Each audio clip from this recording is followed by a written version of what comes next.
Episode 3 of Prime Target jumps back and forth in time to further Ed's story, while revealing the truth about Safiya's fate. Ed's search for answers brings him to Safiya after she meets Taylor and teams up with her, even though Safiya's story emphasizes how she, too, formerly worked on prime numbers like Ed and came up with fascinating deductions about the patterns between them. Even after Episode 3, there's still a lot of unanswered questions regarding the show's core plot, but the advancements provide viewers plenty opportunity to speculate.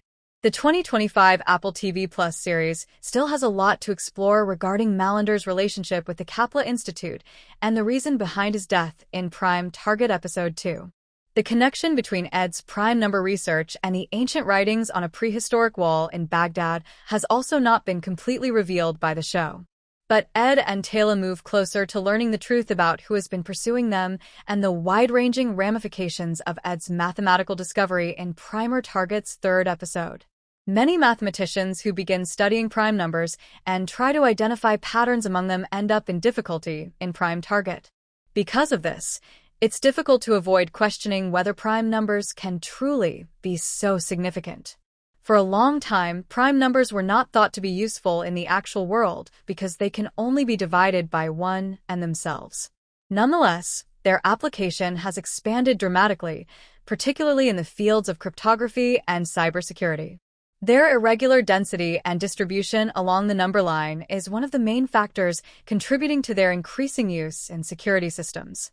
Prime numbers are hard to factor because of this unpredictability, which makes it hard for unauthorized parties to decipher the data they safeguard.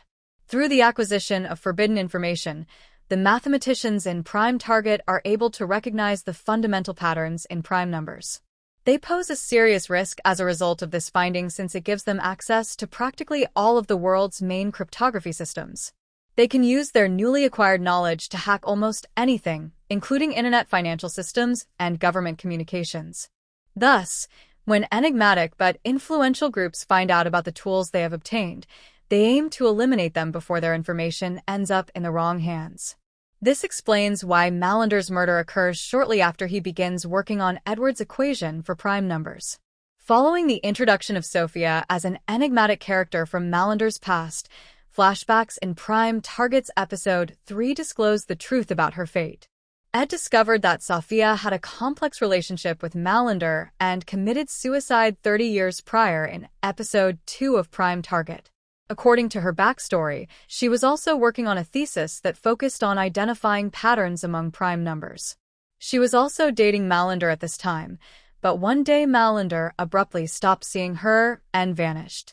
Curiously, Malander did the same to Sophia before warning her that it would endanger her life, just as he dissuaded Ed from working on prime numbers and even destroyed his study before disappearing. Sophia began to question her roommate and became more and more concerned about how her studies would lead to her death. She was eventually discovered dead in her bathtub, and it was determined that she had committed suicide.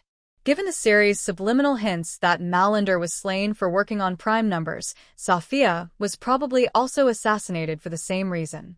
Remember to like, share, and subscribe to my channel for more videos.